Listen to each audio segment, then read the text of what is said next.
Hello my dear students, welcome to my channel Triyasha study centre. বন্ধুরা, প্রচুর গরম।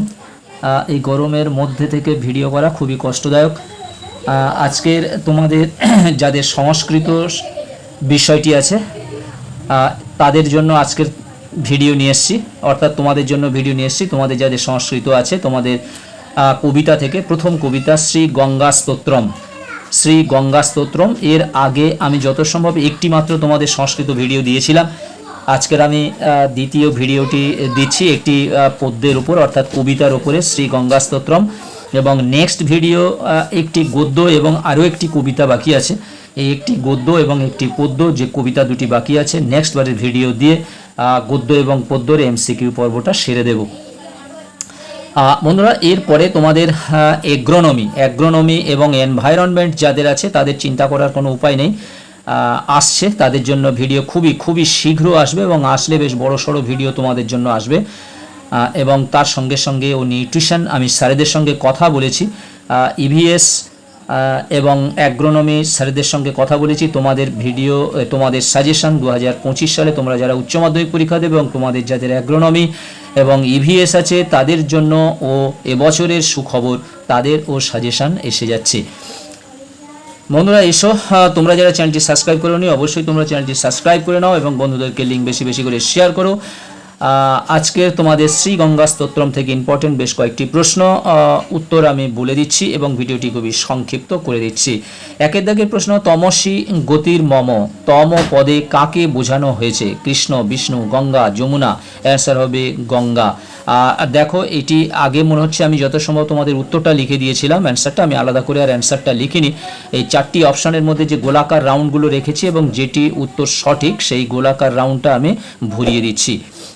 দুয়ের দাগের পৃথিবীর কল্পলতাকে গঙ্গা, কামধেনু, কন্দ, তরু, ভগীরথ? অ্যান্সার হবে গঙ্গা, অর্থাৎ অপশান এ। শঙ্করাচার্য কোন রাজ্যের মানুষ? মধ্যপ্রদেশে, তামিলনাড়ুর, কর্ণাটকের, কেরালায়? অ্যান্সার হবে কেরালায়, অপশান ডি। ভগীরথ কোন বংশের রাজা? মৌর্য বংশ, ইক্ষ্বাকু বংশ, চন্দ্র বংশ এবং গুপ্ত বংশ? অ্যান্সার হবে ইক্ষ্বাকু বংশ, অর্থাৎ অপশান বি। গঙ্গার অপাঙ্গে বিরাজ করে দুঃখ, যন্ত্রণা, করুণা, মোহ? অ্যান্সার হবে করুণা, অর্থাৎ অপশান সি। এবং শঙ্কর মৌলি বিহারিণী কোন বিভক্তি? সপ্তমী, প্রথমা, দ্বিতীয়া, সম্বোধন? এখানে কোনটা বলি, দুটি বইয়ে দুটোই আছে, কোনোটায় আছে প্রথমা আবার কোনোটায় আছে সম্বোধন। ঠিক আছে, আমি তোমাদের প্রথমাটাই রেখেছি। গঙ্গার উৎপত্তি কোথায়? শিব ও শির, হিমবাহ, গোমুখ এবং হরিপাদ পদ্ম? অ্যান্সার হবে হরিপাদ পদ্ম, অর্থাৎ অপশান ডি। জঠর কথার অর্থ হলো অগ্নি, গর্ভ, বক্ষ, হস্ত? অ্যান্সার হবে গর্ভ, অর্থাৎ অপশান বি। গঙ্গার অপর নাম কি? জানকী, জাহ্নবী, জাতকী, জাতবেদা? অ্যান্সার হবে জাহ্নবী, অর্থাৎ অপশান বি। 10এর দাগের প্রশ্ন, কখনো আর পুনর্জন্ম হবে না? গঙ্গায় অবগাহন করলে, বেদ পাঠ করলে, দেব পূজা করলে, অজ্ঞানতা দূর করলে? অ্যান্সার হবে গঙ্গায় অবগাহন করলে, অর্থাৎ অপশান এ। যম কাকে দেখতে পায় না? শিবের ভক্তকে, বিষ্ণুর ভক্তকে, শ্রীহরির ভক্তকে, গঙ্গার ভক্তকে? অ্যান্সার হবে গঙ্গার ভক্তকে। যম গঙ্গার ভক্তকে দেখতে পায় না। 12 দাগের প্রশ্ন, কে নিজেকে অজ্ঞান বলে বর্ণনা করেছেন? শঙ্করাচার্য, কালিদাস, বেদব্যাস এবং মহাদেব? অ্যান্সার হবে শঙ্করাচার্য, অর্থাৎ অপশান এ। এবং 13 দাগের প্রশ্ন, গঙ্গার তরঙ্গ কেমন? শুভ্র, ঘোলাটে, ঈষৎ তাম্রবর্ণ, ঈষৎ রক্তিম বর্ণ? অ্যান্সার হবে শুভ্র, অর্থাৎ অপশান এ। 14 দাগের প্রশ্ন, গঙ্গা স্তোত্রম কোন শ্রেণীর রচনা? শ্লোক, এটা লয় ওকার একটা হবে এখানে, শ্লোক, ভাষা, স্তোত্র কোনোটি নয়? অ্যান্সার হবে স্তোত্র, অর্থাৎ অপশান সি। গঙ্গার পুত্র হলেন ভগীরথ, ভীষ্ম, ভীম, ভৃগু? অ্যান্সার হবে ভীষ্ম, অপশান বি। হরমে ভগবতী বক্তা কি দূর করার কথা বলেছেন? এটা তাহলে দূরমে ভগবতী বক্তা কি দূর করার কথা বলেছেন? রোগ, শোক, তাপ, পাপ? শোক, তাপ, পাপ, রোগ এবং শোক, তাপ? অ্যান্সার হবে শোক, রোগ, তাপ, পাপ, অর্থাৎ অপশান সি। অলকানন্দা কাকে বলা হয়েছে? যমুনাকে, দামোদরকে, গঙ্গাকে, ব্রহ্মপুত্রকে? অ্যান্সার হবে গঙ্গাকে, অর্থাৎ অপশান সি। মৌলি শব্দের অর্থ হলো পুষ্প, মুকুট, চন্দ্র, ত্রিশূল। অ্যান্সার হবে মুকুট, মৌলি, অর্থাৎ অপশান বি। পাঠ্যাংশে গঙ্গা স্তোত্রের কটি স্তোত্র আছে? কটি স্তোত্র রয়েছে? 10টি, 11টি, 12টি, 13টি। অ্যান্সার হবে 10টি, অর্থাৎ অপশান এ। স্তোত্র কথার অর্থ হলো ভক্তি, মন্ত্র, ভজন, স্তব। অ্যান্সার হবে স্তব, অর্থাৎ অপশান ডি। গঙ্গার চরণযুগল কোন দেবতার মুকুটস্থিত মণি দ্বারা শোভিত থাকে? মহাদেবের, শ্রীকৃষ্ণের, দেবরাজ ইন্দ্রের, বিষ্ণুর।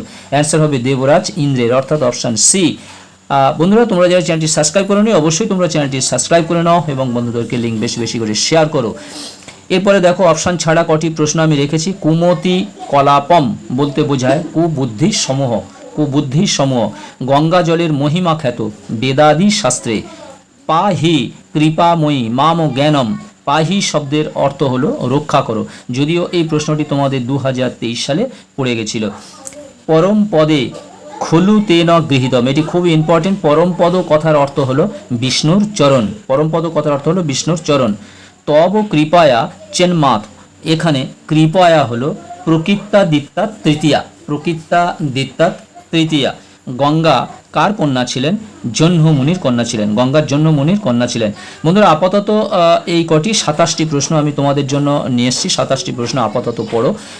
প্রত্যেকটি সাবজেক্টের বারবার বলি যে এমসিকিউ যখন আমি একসঙ্গে সাজেশন দেবো, একটি কিংবা দুটি ভিডিও, সমস্ত এমসিকিউগুলো থাকবে একটা ভিডিওর মধ্যে। সেটি হচ্ছে লাস্ট মিনিট সাজেশন এবং 90 থেকে 95% কিন্তু সাজেশন সেখানেও থাকবে, অর্থাৎ 90 থেকে 95 সাজেশন কমন থাকবে। শুধু এবং টেস্ট পেপারের লক্ষ্য করে 2025 টেস্ট পেপারের উপর কেন্দ্র করে এই 5% হয়তো এদিক ওদিক হতে পারে। তাছাড়া 95 একই থাকবে। অতএব এই সাজেশন তোমাদের কাছে যথেষ্ট গুরুত্বপূর্ণ। এখন থেকে তোমরা এটি ভালো করে পড়তে থাকো। তোমরা সবাই ভালো থাকবে, সুস্থ থাকবে। তোমরা অবশ্যই চ্যানেলটি সাবস্ক্রাইব করে নাও এবং শেয়ার করো। আবার কথা হবে নেক্সট ভিডিওতে অন্য একটি সাবজেক্টকে নিয়ে। তোমাদের সকলকে জানাই অসংখ্য অসংখ্য ধন্যবাদ।